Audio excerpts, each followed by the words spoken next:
let's see here. Her belly is full of blood. She's got an injury to her liver, her spleen, and her colon, and is still actively bleeding inside. She has no brain function. Oh my God, stop. She's got bruises all over her body. Stop. She's got bruises all over her head. The external part of her head is swollen. Come on, man. Don't do this to me. Don't ruin my life.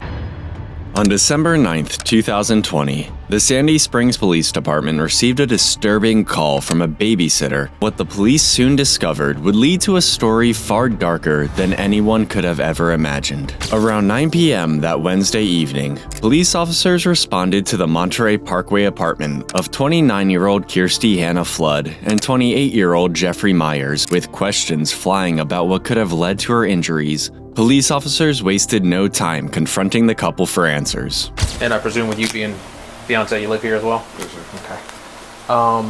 Child in common, or? We have a child in common. Would it be? It's not her. Not her? That's okay. her. That's a mutual friend of a co-worker of mine's daughter. Okay, just staying We're over? babysitting for him. Okay. Well, she babysits for him. She nannies for him during the week. Okay. And just let her stay over during the day.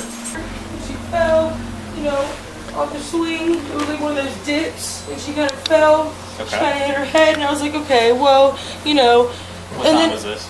like 5:30, 6 o'clock. It was when the sun was coming down. It started to come down. We were the last people at Morgan Falls. Okay.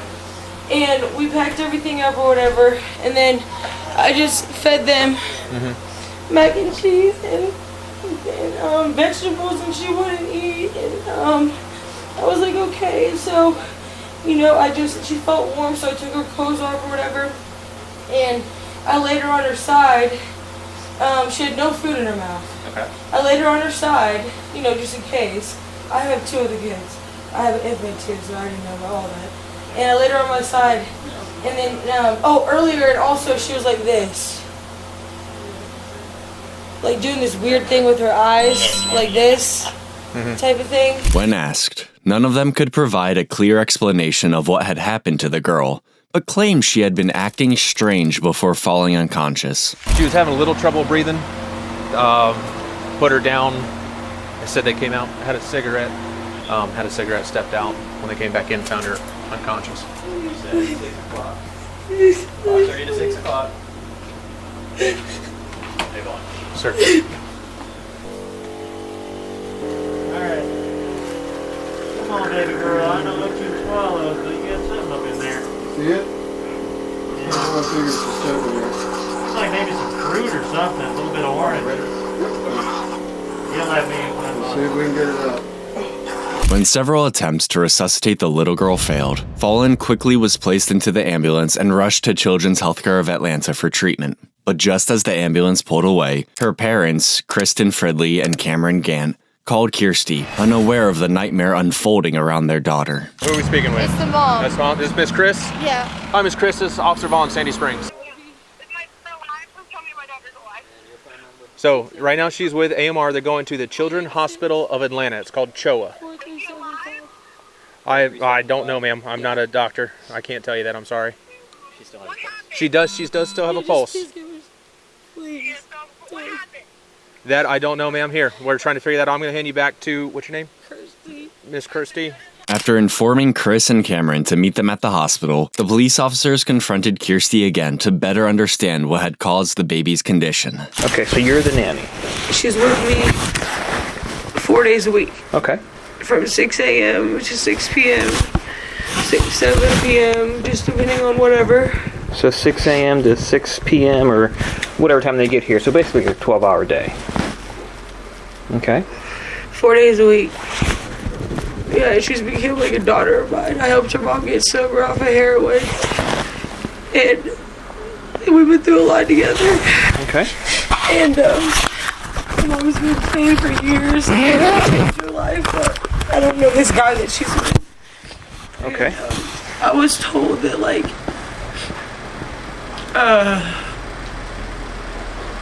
he has a record for something to do with kids. Okay. That's why my kids would never go over there. My kids would never be allowed ever over there, like ever. Okay. I keep a close eye on her because I just want to, like, I look at her, you know, I'm a female. I look at her, make sure everything's good. I make sure everything, you know, there's nothing like, but there's been a few times where she's been like, dada. Okay. That's a red flag to me because first of all, that's not even your dad. Second off, you've only known him for a few months, and why when I go down there you say dada? You know? Yeah. And then I noticed like some bruises and stuff on her. Okay. But her mom, I've never noticed that ever, so I'm not gonna even go there with that. Okay. With that. Her mom is a fantastic woman. Gotcha. So mom's recovering. She's been sober for 2 years though. Kirstie, a mother of two, had been a close, long-term friend of Chris, so much so that 2 years earlier, she had helped Chris through a battle with addiction. Over time, their bond grew even stronger. Kirstie was entrusted with caring for the girl while her parents worked. This continued for 4 months, until earlier that day when, for the first time ever, Chris asked if Fallon could stay over for a sleepover. What time does Fallon get here? She got here at 6 o'clock this morning. Okay. She's been here since 6. Okay. So this is her first and only spend the night that she's ever slept here. Okay. So we, you know, had breakfast. Then we had lunch, and then we really didn't do anything at all. Actually, we stayed inside all day, and then we went to Morgan Falls. Okay. And then we went to Morgan Falls around like 5 o'clock, 4 o'clock. I can't even remember. So the Morgan Falls Park? Yeah, right here, down the street, playground. I was pushing, Holden is my son and Harper is my daughter in the bucket seats. And she was going down the slide and she kind of fell. Okay. And, you know when you fall and you, like, fall, like your whole body goes off and you fall, that's what happened. Okay, so she went down the slide, at the bottom of the slide, she came off it and fell? Yes. But I don't know. But, like, is it normal? Like, I mean, kids will do that and then anytime a 2-year-old is not responsive, it's not good. So, finding out why that situation is, why that child's not responsive, is the big thing. Okay? But I'll be wholeheartedly honest with you, it's not normal. So I need to know what, if anything else happened that is important for me to know so I can tell the doctors. So is there anything else I need to tell them? She's a good kid. She just sits there. She's quiet. But nothing else happened? No. You sure? Positive. Okay, 'cause you seem a little unsure. No, I'm just like wondering if she's alive right now. That's I mean, all I'm thinking about. They wouldn't take her to the hospital if there wasn't hope that that's going on. Okay. Okay? So keep that in your mind and keep holding on to that hope, okay? I Now, just can't tough questions I got to ask you. imagine. Hey, listen, tough questions I got to ask you. Is there any alcohol or drug use today? No. Not at all? No. No drink with dinner, nothing like that? I don't drink. Okay, that's good. What about the pipe I saw in plain view that you grabbed out here? By this time, Chris and Cameron were already at the hospital, but despite Chris's desperate pleas, they were denied access to see their daughter. Instead, they were kept in a waiting room while doctors worked tirelessly to stabilize the little girl. You know, obviously when things like this happen, we're concerned.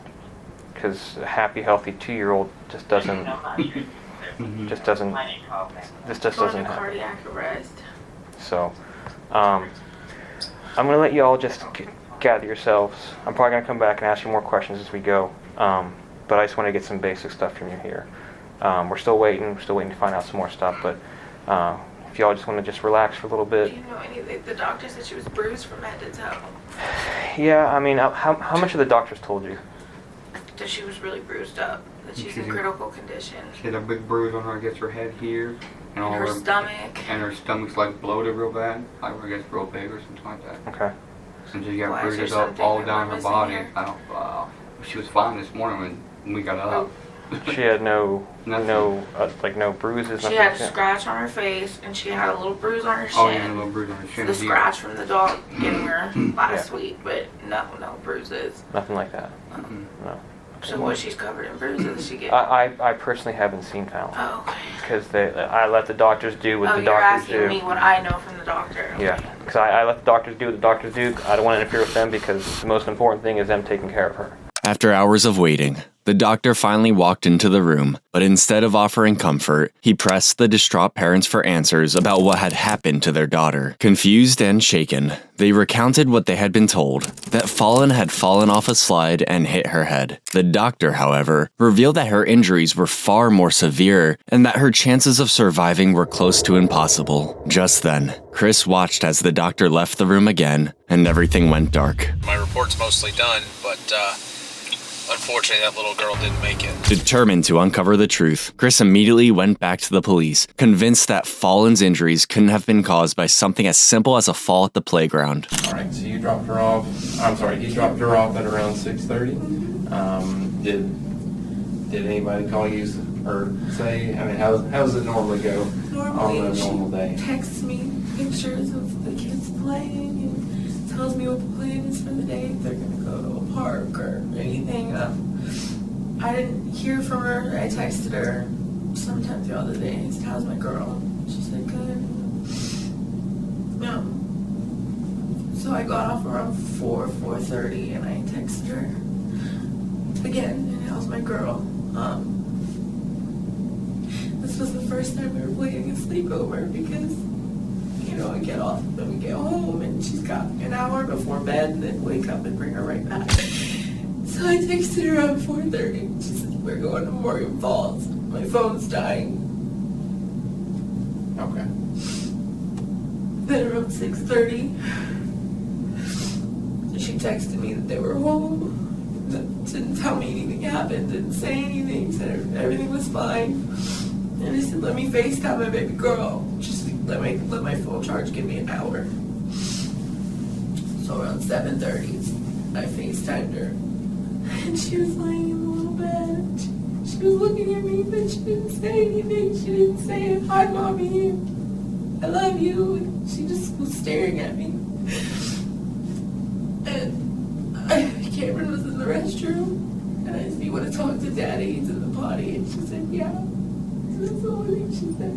And then the phone disconnected. So I tried to call her back several times, text her. Didn't hear anything. Cameron called Jeff at least 2 or 3 times, and they finally answered. And they said, "Oh, everything's fine. Sorry, phone died. She made dinner and she's sleeping." Around 9:20, I think it was 9:30. I have to look back on the calls. She called me crying and said Fallon was just limp. And that they were working on her. I said, "What are you saying? Is my baby alive? Is my baby alive?" And she said, "She has a pulse." So an officer picked up the phone and said the ambulance was taking her to Scottish Rite. Chris goes on to explain that when attempts to reach the babysitter failed, Fallon's stepfather grew uneasy and even suggested that they pick up the child. Still, Chris reassured herself that everything was fine, a decision she would deeply regret. I don't know what happened to my baby. She was hysterical, and over the phone, Cameron had the phone, I had the phone, and nothing was clear, but she said something about she fell off a slide. But she didn't say that to me any time during the day. She didn't tell me it found in her head that anything was wrong. She never, I would have came and got her. I would have immediately came and got her. She didn't tell me anything. So I don't know what that, she wasn't sick. She didn't hit her head that I know of. At my house, nothing ever like that happened. For the rest of the interview, the detectives listened as the heartbroken mother recounted everything about Fallon, including their final moments together. But as the interview came to a close, the focus shifted, and they asked about the one person who stood out in her story. If Jeff was ever yelled at her or something, would she tell you that? I don't know. She was just now learning to communicate. There was about a week ago, she came home with these scratches on her face, little bruises on her chin.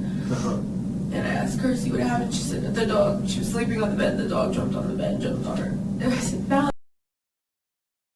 she said, ow, puppy. So I figured that was her telling me.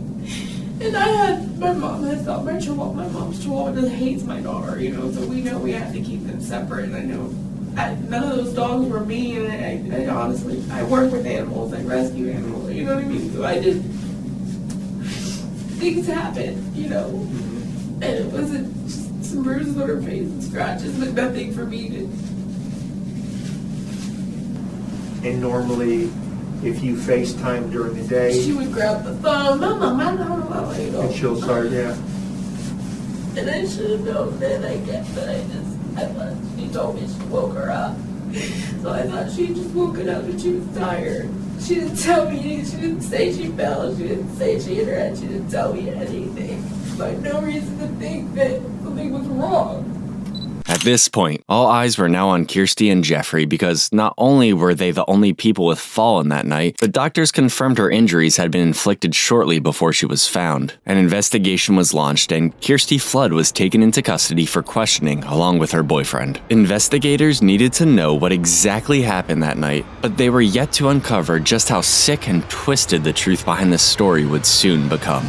So can you tell me what happened to catch me up? Because again, that's why I'm not asking any questions, because I don't know exactly what's happening. So I just wanted to hear your side.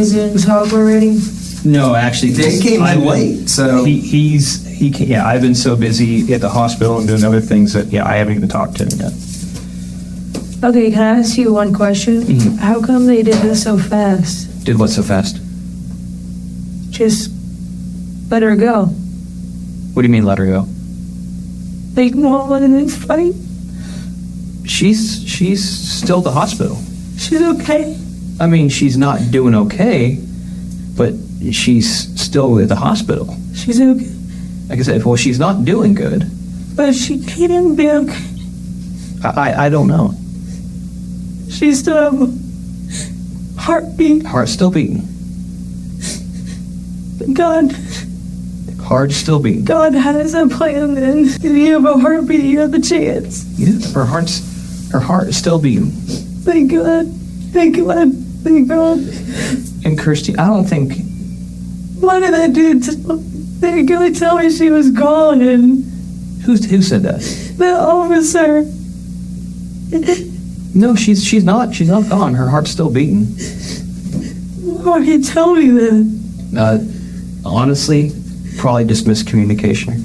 The detective was surprised to discover that Kirstie didn't know Fallon had passed away. However, since she was under the impression that Fallon was still alive, they decided to let her believe it, hoping this would encourage her to continue speaking truthfully. So I have a soft spot for Fallon. That's why I charge $125 a week on a night, and that's nothing if you know the price isn't daycare. It's not expensive at all. No, and I do it because she's a friend, and I do it because I love Fallon. I don't know Cameron very well, but I don't know him. I know a little bit. I'm trying to get to know him. I'm trying to give him the benefit of the doubt. Long story short, he drops Fallon off this morning at 6 o'clock in the morning, and she stays. She goes in the room with Harper. She plays with Harper for a decent amount of the day. Her and Harper, my daughter, are like best friends. Okay. So they play, and then finally we end up going to the park. This is hours later. Yep. So for breakfast she had the cereal bar, lunch, cheese puffs. They had some goldfish, graham cracker, chocolate ones. She was eating fine. She only eats junk food, right? And at my house, we incorporate vegetables. I buy her Silk yogurt because she is non-dairy. So she primarily does, almond milk and stuff like that. So I buy her specific things that she likes. She is very, very small. I don't know if you ever noticed, but she doesn't really eat much, but when she does, it's typically junk food. Right from the beginning of the interview, Kirstie tried to paint herself as a good person, but while she revealed how the day went, the detectives couldn't figure out why Cameron, Fallon's stepdad, was in the picture. I have my phone. My phone died when I was out there.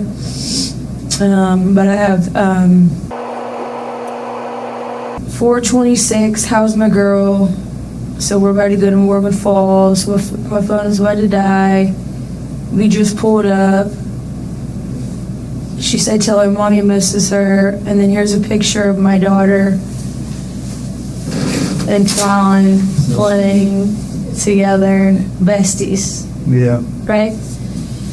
So I also have, I'm on the floor. The reason why I'm right here is because I'm on the floor with my infant. I always bring like a little picnic thing, snacks, blanket, you know, the whole nine. And you got 3, you try to monitor it all. So anyways, I put both the babies on the swing, my babies, on the bucket swings. And then she goes down the slide, falls off, and you know when you go down a slide and you drop?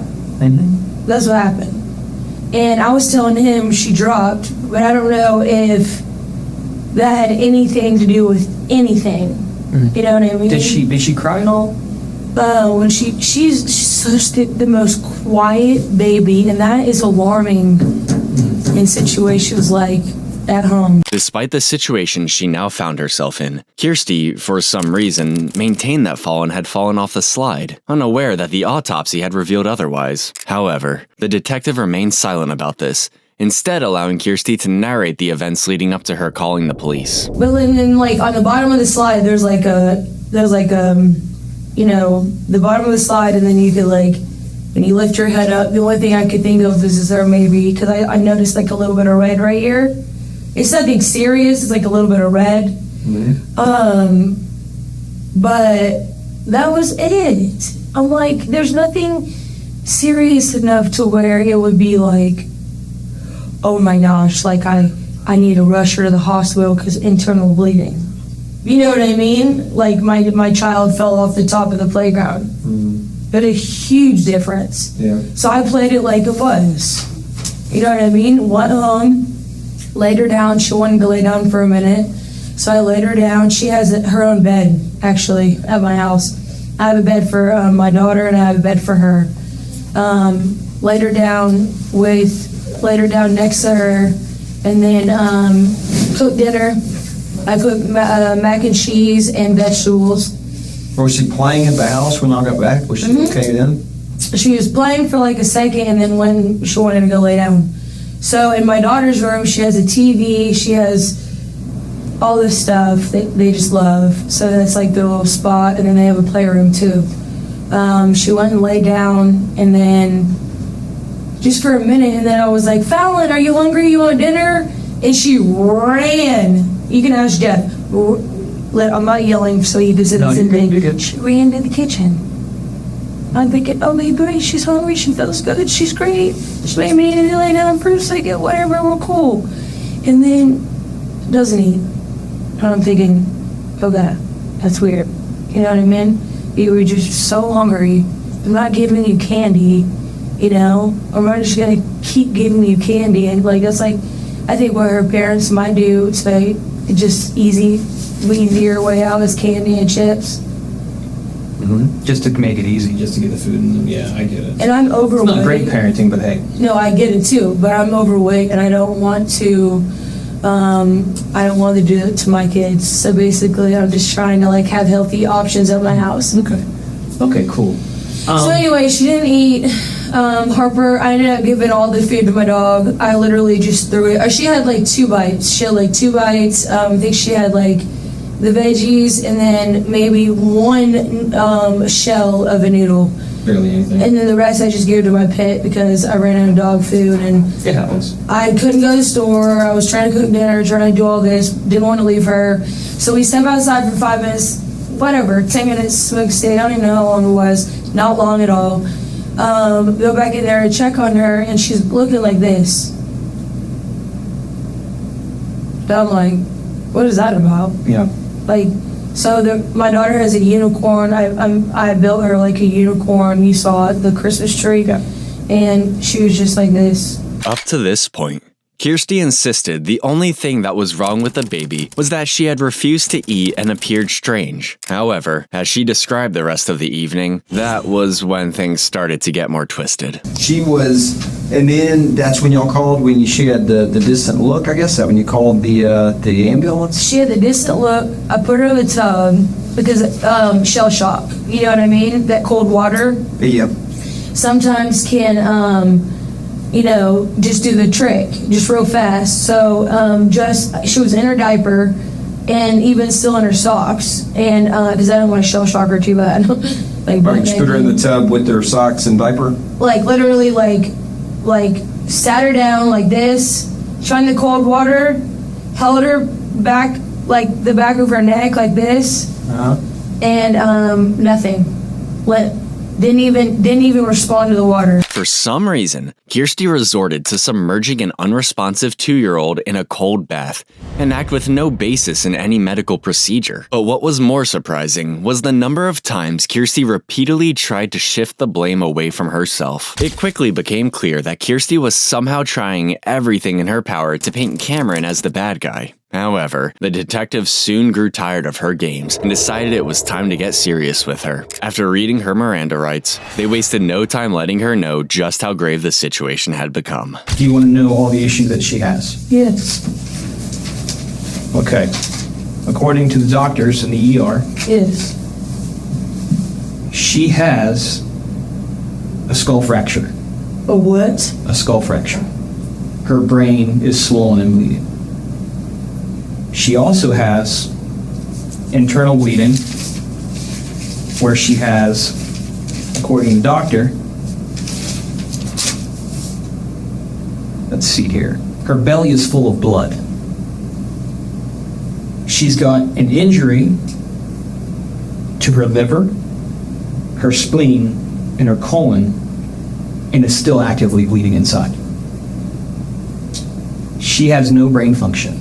Oh my God, stop. She's got bruises all over her body. Stop. She's got bruises all over her head. The external part of her head is swollen. She has bruises literally all around her head. I can show you pictures. So that picture you showed me just a few minutes ago, she doesn't look like that right now. She is bad. It's the fall off the slide at Morgan Falls Park, where that ground is soft and squishy and bouncy. Because they made it that way so kids don't technically get hurt when they fall. Right. The injuries that this child has, according to the doctor, are acute, which means they have just recently happened. There was absolutely no way that just happened. So these injuries this child has are not consistent with what you're telling me happened. The injuries this child has are from some severe abuse or injury. How long have you had her today? Just as a Oh my, I can't even believe. How exactly? How would that even have happened? You tell me, because we weren't there. Were you the only one with the child today? I was around a bunch of people at the park. No, when did you get the child today? Were you caring for the child by yourself today? I always care for her by myself, always. Okay. Every day. There's never been an issue, ever. What time today did you get her? Or yesterday now? 6 o'clock in the morning. Oh, you had her all day long? Yeah. Okay. Something's happened that we're not being told has happened. Because those injuries just don't appear. There is absolutely nothing that I would ever do to a child, first and foremost. Second off, if you ever look at my kids, they've never been touched, and they never will be. I don't believe in violence. So the fact that that's an acute thing that just happened. And you didn't notice any of these injuries on the child beforehand? I grabbed him the minute I saw him and called the ambulance. Does that add up to you? In your head, does that add up to you? Lots of crazy things can happen. If you're concerned about something And the first thing you do is grab somebody and call the ambulance. Contrary to Kirstie's claims, it was worth noting that this wasn't her first encounter with the law. Back in 2010, she was arrested for battery and criminal trespass, and in 2012, a traffic violation led to her arrest for possessing drugs. Well, I don't understand where there would be a confusion about that. Well, the confusion is the kid has injuries, severe injuries that she might not make it through the night, that we're saying just appeared out of nowhere. How is that not confusing? No, that is extremely confusing, and the only thing that I could even think of is if she tripped walking with Harper on cement. That's it. Those injuries are minute, right? They're minute. Those are little. No, the injuries she has are not little. No, that's what I'm saying. So her tripping and falling would not cause those injuries. Her skull's broken. Her skull is fractured. I don't even understand. Did Jeffrey do something? Absolutely not. So tell me how this happened. Neither of us are violent people. Basically, if you've got the kid, the reason I'm asking, from 6 in the morning, right? Yeah. The baby at 6 roughly, almost 24 hours ago, because we're almost working on 2 in the morning. A child with a fractured skull is not going to just make it through the day and then just decide by the end of the afternoon that she's sick. Because you're saying during the whole day, she's doing fine, everything's great, nothing's going on. All of a sudden at dinner time, she starts acting weird. That's what doesn't make sense to us. Because the fractured skull Her and Harper played in the room all day home. I had that in a text message. Okay. And that's exactly what I said. Yes, and I watched my son. I also have live footage in my home. Okay. Do you have access to that? I do. Okay. What's it recorded on? Wise. Wise, okay, I don't know that one. It's WYZE. The fact that she has all of that is heartbreaking, but the fact that any of that would ever happen under my watch in my life, it would never happen. But my thing is, and I can look at you and you probably done this a million times or whatever, I didn't touch her. I would never hurt her. Literally. I've given her, ask her mom, I just bought her a kitchen. I literally give her all Harper's clothes, all her hand-me-downs. I feed her, I bathe her every day. Her mom never has to do any of those things. I do all of it. Yep. Because I love her. Yep. So like, you telling me this is basically like you telling me that I'm almost gonna like losing potentially, even though we're not gonna claim that like a chop.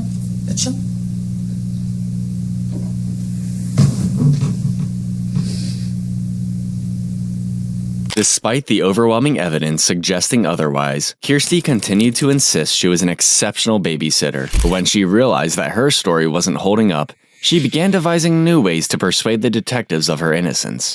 It's difficult, and I know sometimes it's easy just to lose your cool and things happen, and I get it. I just need to know. But I would never lose my cool on that level. I would never lose my cool on that level. I don't even have that type of hatred in my heart. I don't think it's a hatred thing. I think maybe things just get out of hand. I mean, literally, the only thing I could think of, and this is like far-fetched, but I know Harper would have probably came and told me, unless they were, just playing and Harper just kind of played big sister and handled it herself or whatever, but,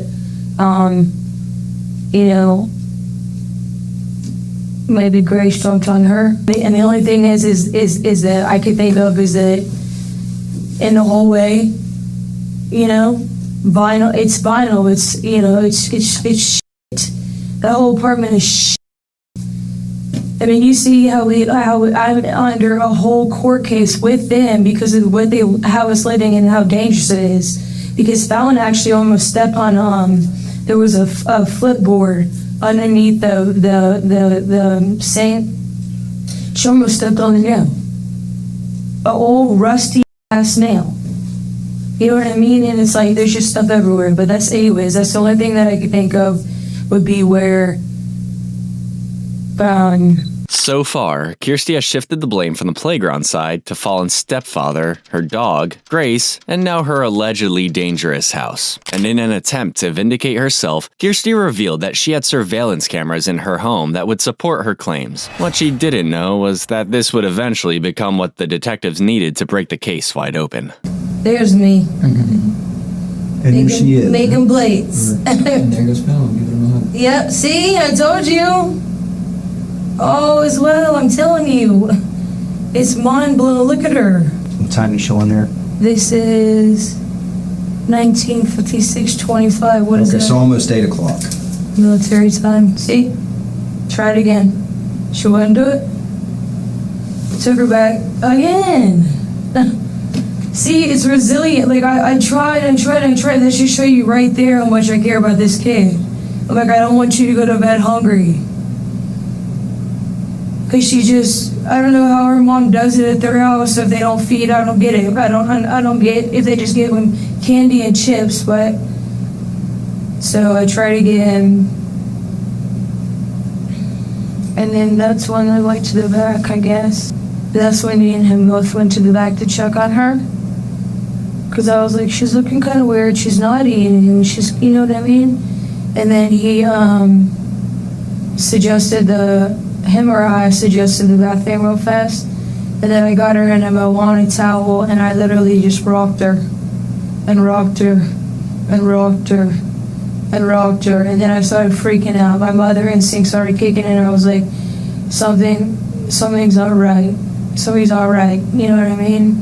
And then that's when we called the ambulance. With Kirstie's surveillance, the detectives concluded that whatever happened to Fallon clearly occurred right around 8 p.m. But it was as if Kirstie had no idea that her attempts at proving her innocence were only bringing the detectives closer to finding the truth. But say we want to get a copy of the video from today. Let me get back to you on that. Give me a second to kind of. Do you know what your noise of calendar is? Like you usually or whatever? I would have to get that for you. Here, I just showed you the full video. Yeah, but I don't want you accessing that way you could like literally watch me at any time. Well, all I want is from the time, like from 6 a.m. until... I just showed you the whole thing. Well, we saw part of it, but when we're scrolling through, it's choppy because we're not actually being able to watch the whole thing. You hear what I'm saying? We just did this. We did, and when we stopped scrolling for dinner time, it went by itself, and it showed us. We actually saw the video playing. The detectives requested a copy of the video to piece together what happened to Fallon, but Kirstie, for some reason, was convinced it wasn't necessary. Although she eventually agreed to email it later, her evasiveness pushed the detectives to confront her directly. I don't know right now, and here's why we're still here. It's because she has all these injuries. And the person she was with today is you. And I need to know, and I need to find out how she got all these injuries. And I get we're watching the video. This is what makes everything confusing. Because these injuries just didn't happen out of nowhere. These injuries happened somehow. You're the only person that was with her all day. That's not even fair. You cannot pin that on me. I'm not pinning anything on anyone. Yeah. I'm trying to figure out what happened. Wow.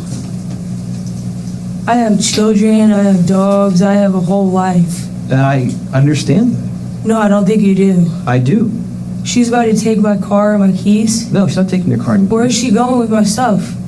She came to get the key to lock up the house. Why? Because we served a search warrant at your house. For what? Because it's a high possibility this child was injured at your home. And you didn't find anything, did you? I don't know. I'm not there. Wow. But you have to look at it. What if you were in my shoes? I can't what would believe you right think? now. You really just flipped the table. That's what y'all do, don't you? If you were in my shoes, what would you think? I'm not under arrest. Right now you're detained. I'm not under arrest. Right now you're detained. Well, I'm about to call a lawyer then if you're going to play this game. Okay, you're calling a lawyer?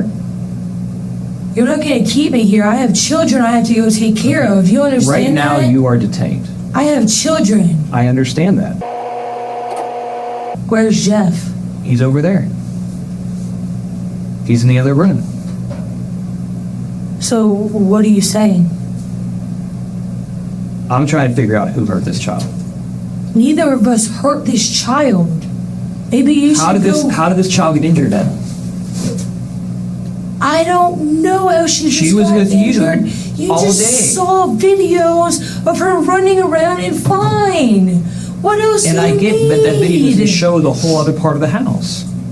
Why else? Okay, if she's so injured, why would she be running around like that? Have you ever thought about that? An acute injury? Don't you think she would be laying down? So you tell me, If she was hurt, wouldn't she be laying down? what could have happened when you took her off screen? So you think I took her off screen, went and beat her? I don't know. I need to know. Broke her skull. She's got a fractured skull. Bled her inside. And she might not make it through the night. And then brought her back out to feed her. They were playing all day in there. I even have a text message that said they were playing all day. Now we're about to go to the park. Yeah. I said in her room they were playing all day. Did I not? Why would I say that? What? Come on, man. Don't do this to me. Don't ruin my life. I'm not ruining your life. No, you're on the cusp.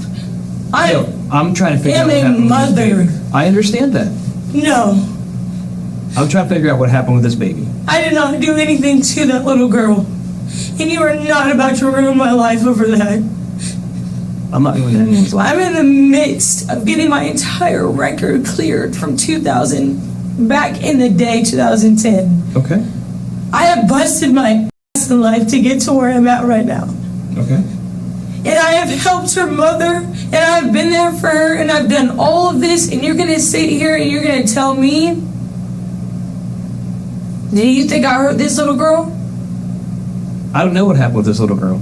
I just know she was with you, and now she's injured to the point where she might not make it. When Kirstie realized nothing was going her way, she desperately tried to convince the detective she was a good person. However, as the walls closed in on her, the interrogation quickly intensified.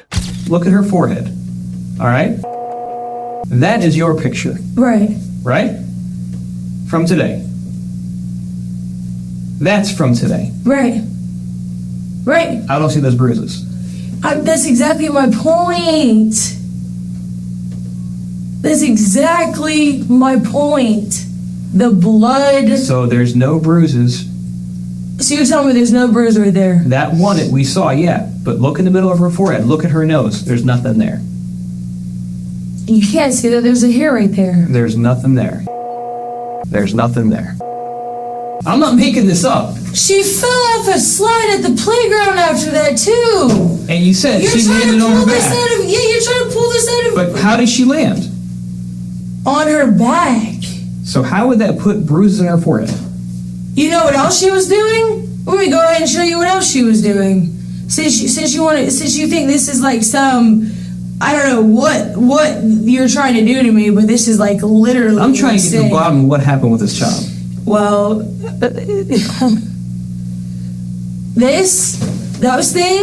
those right there, they bounce. Mm-hmm. There's a metal bar right there too. You ever thought about that? Okay, did you see that happen?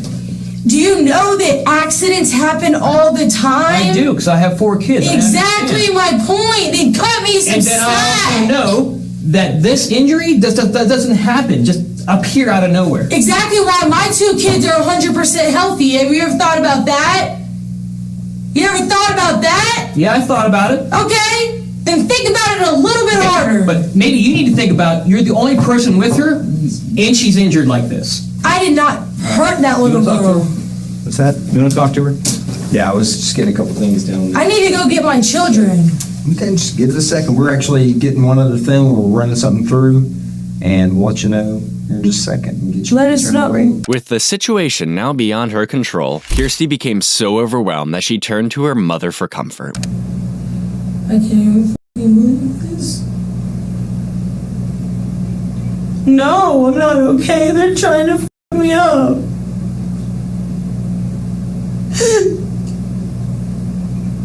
Yes.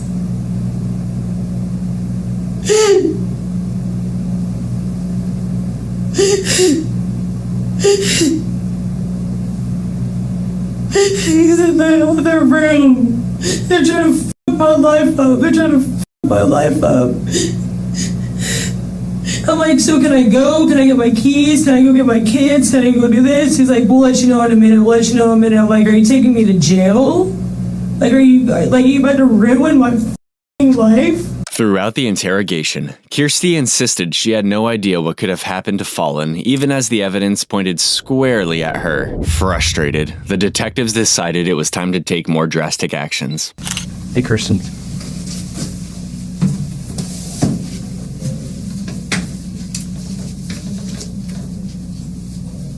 Are you actually on the phone with someone?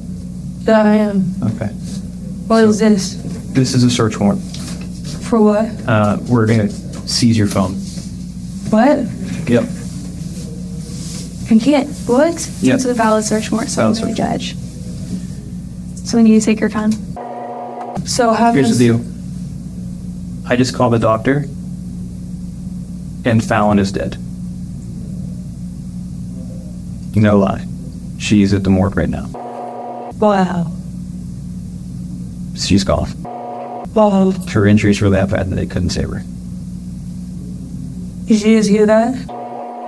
So they're seizing my phone.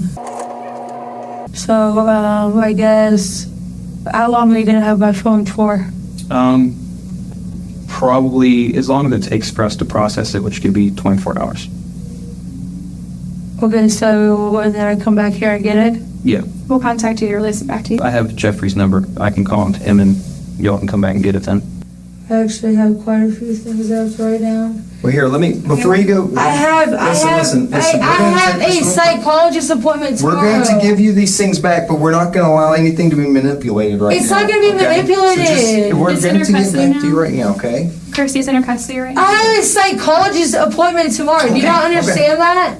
We do understand that. No, you don't. You to this. No, you don't. Right now, Okay. our main But I priority am is nurse, investigating. You just took it out of my phone. Out of my hand. I did, Okay. yes. Search You warrant have now. your phone number. We So- know. Oh, aren't you lovely? So, okay, we'll be right back with you, okay? Is there the bathroom or anything? What do you mean? I'm leaving. Okay, or just sit tight, we'll come out here in just a No, I'm ready to go. You just took everything from me. second. Yeah, come in here and sit and we'll talk. You just took everything from me. You're trying to ruin my entire life. No, actually, we're just trying to figure out what we got here. Come with me, come here. Come here 1 second. No, literally, they're trying to ruin my life, babe. Man, listen. Hey, listen to me.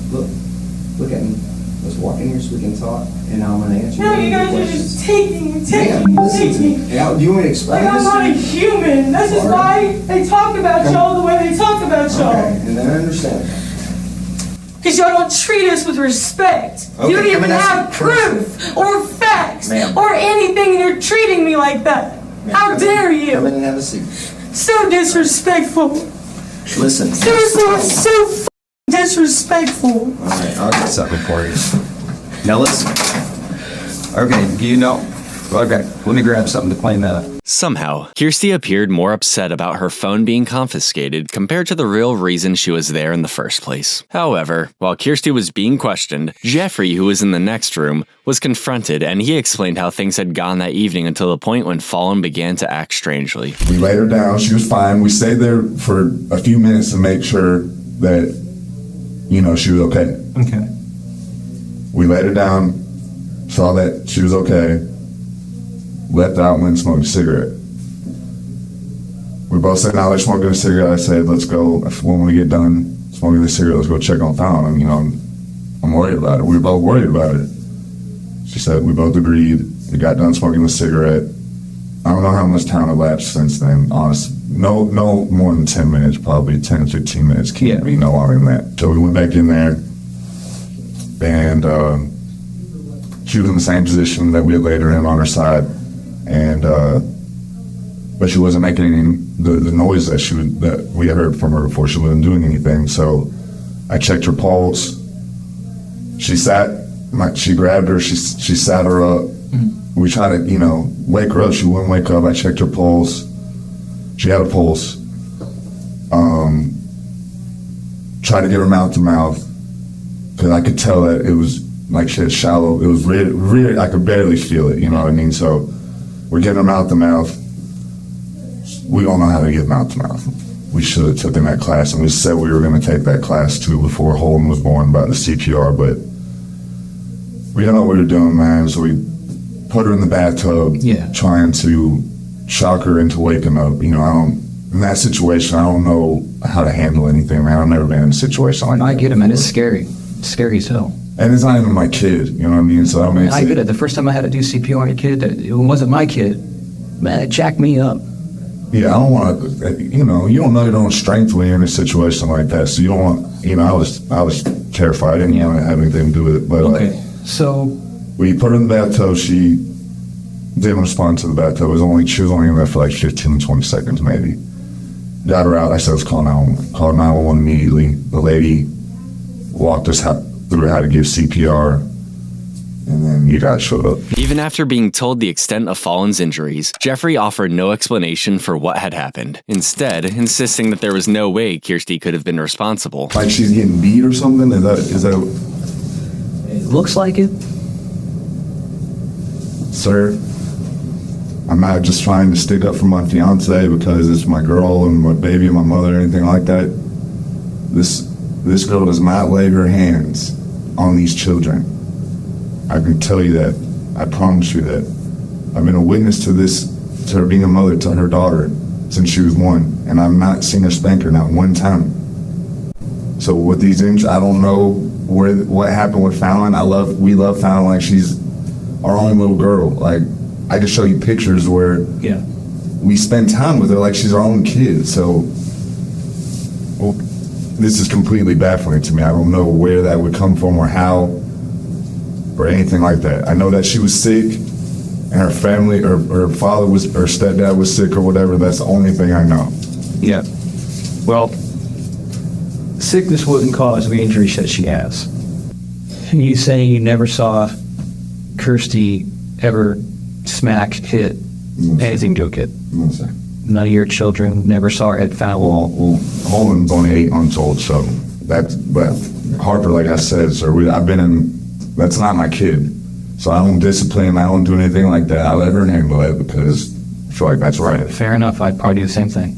She grounds her, she takes away things. She may yell at her, she may curse at her, but I've never seen her lay her hands on her, not one time. Yeah. Not in the almost 4 years that I've known. And you weren't home when Fallon actually got there this morning, right? You were already at work. Yes, sir. All right. Not long after, the detectives came back to deliver the unsettling news of Fallon's death, hoping it would finally get him to tell the truth. He is now deceased.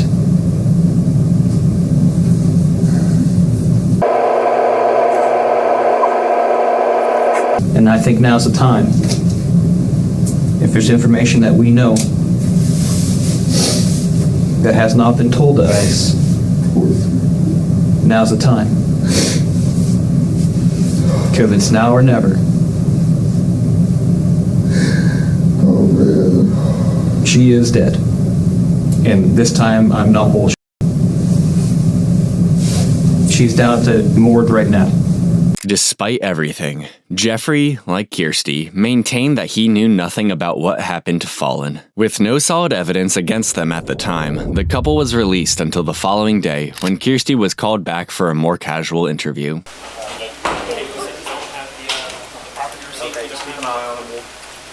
What? Did they give you a property receipt? They just did it. That's cool. You know. I think that, they handed me a warrant when I was in the house. It's cool. Yeah, I was wondering if they gave you a property Okay. receipt. Okay. I'll be back with your phone in a minute. She's on Facebook and crying on her. She believed she was there to retrieve her phone, but she quickly realized it was something entirely different. Was she pretty picky eater? She clearly only ate candy and just So at my house, we eat real food. Yeah. You know? We try and incorporate all the, the grain, the veggie, the meat, the pricing, all that. We try to do all that. Yeah. And apparently the sergeant said she had like a carrot lodged down her throat, or in her esophagus or something. I don't know, because she just really didn't want to eat it. I don't know. But the fact that all of that accumulated, that's impossible to accumulate that fast. I'm sorry, but it is. What do you mean? All this stuff that detective said happened, with her. He said that she has a brain something, laceration of the spleen. Yeah. Also, the people, this is too loose, on the recording line, I am not CPR certified, but they made me give her CPR for about 8 minutes straight like this. 2 inches deep. She's flat on your back. She's 2. Yeah. You don't do that with a 2-year-old. And I didn't think about that till later. Okay. You're supposed to flip them over and you're supposed to hit them around the back. There's a reason for it. The 2 little right there. Kirstie had now changed her story about what caused Fallon's death for what felt like the upteenth time, and yet, again, shifted the blame to the 911 operator. But as the interview progressed, she soon made a shocking revelation. But no there was internal whatever. No Yeah. You know what I mean? And my mom brought that up.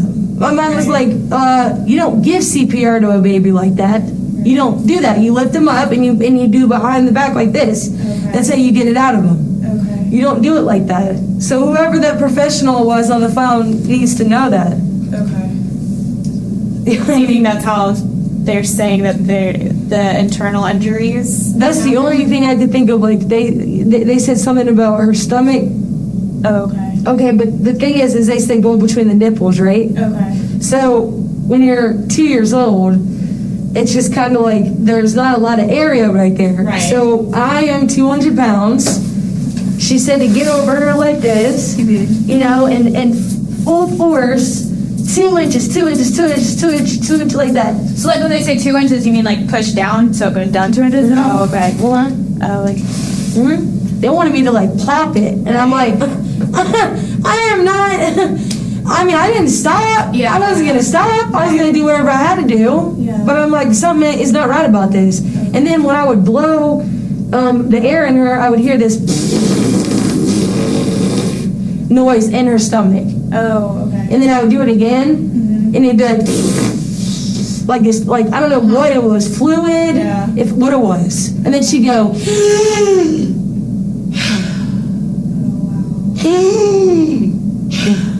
I mean, it was traumatizing. I was just gonna say that's really traumatic. And I had to literally put her in the tub for a second. Cold water, maybe shock her toes, something. That she had to lay here like this. She just laying there. Nothing.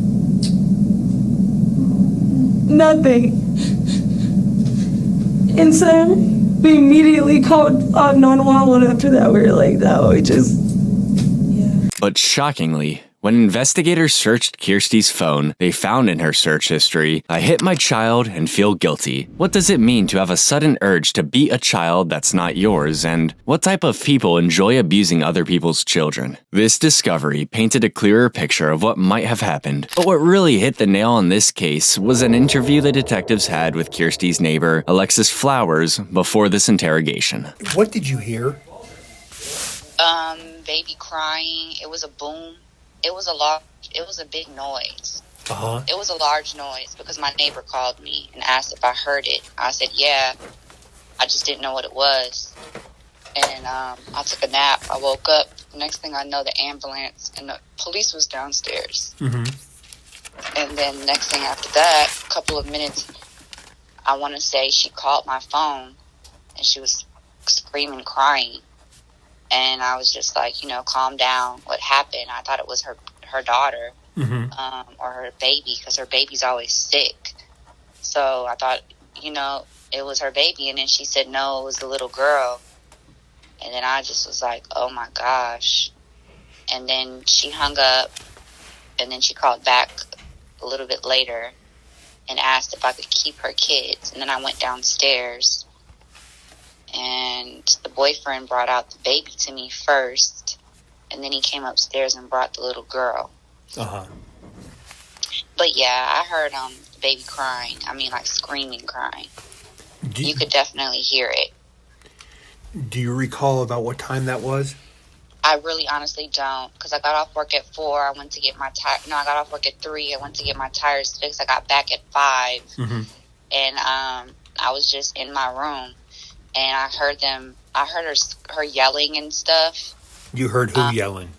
Kirstie. You can hear her yelling. You can hear her. She has a loud voice, so you can always hear her when she's like yelling at the kids. During the interview, Alexis revealed that she had a history of troubling behavior with Kirstie, including slashing her tires during an argument and repeatedly calling the cops on her over trivial matters. However, as she shared more details, Alexis soon confirmed what detectives had suspected all along. Now, what you guys put on the news is what she deserves.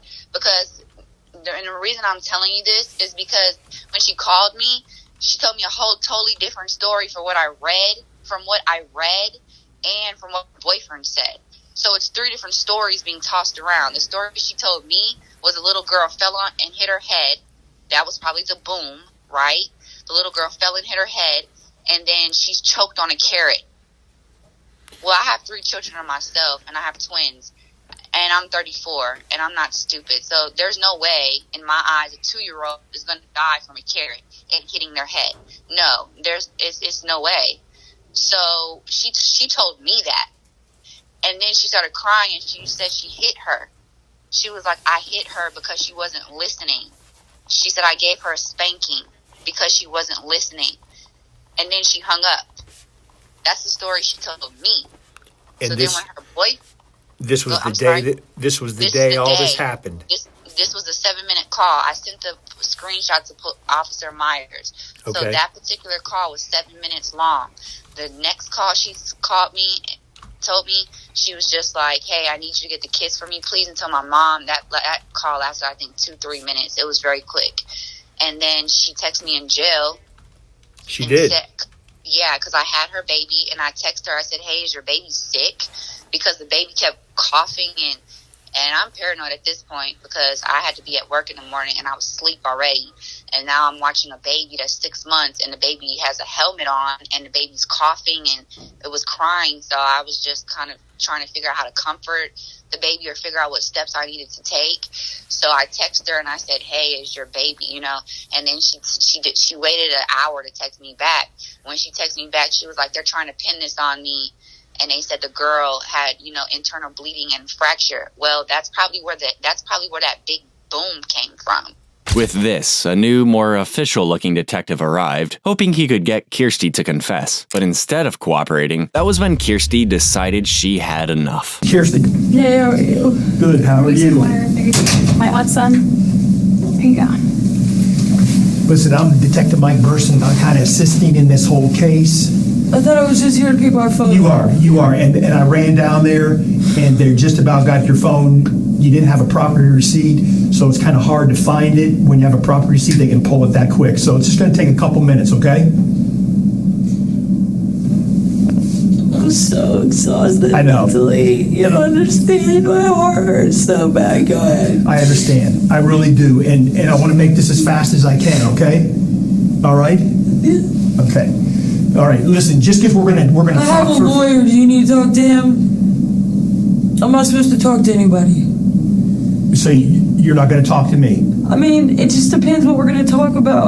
I just spent a lot of money on a lawyer for a reason. Okay, so you have a lawyer. The lady made me feel like I was somebody I am not, and I'm not going to be made to feel that way ever again. So my lawyer, that's why I got a lawyer, the way he treated me last night.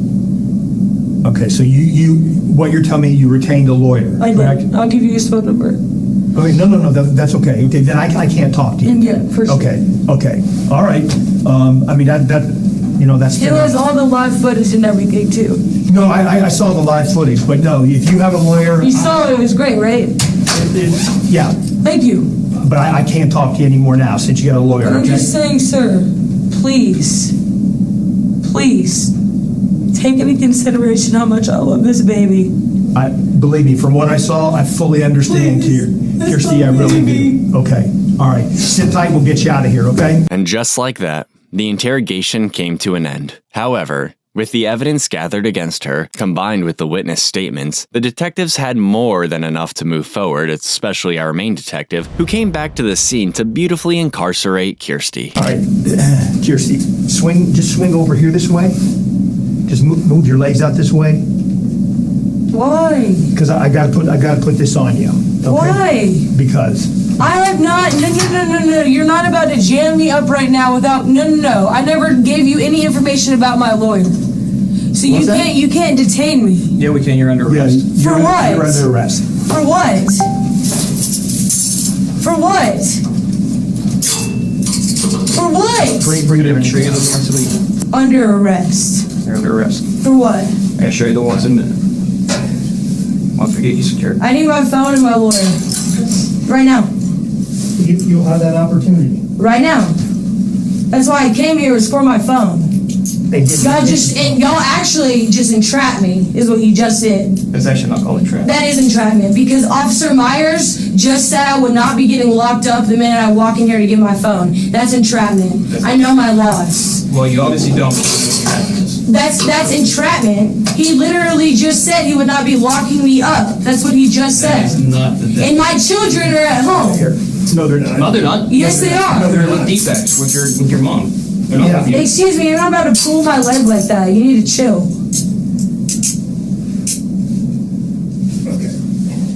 Okay?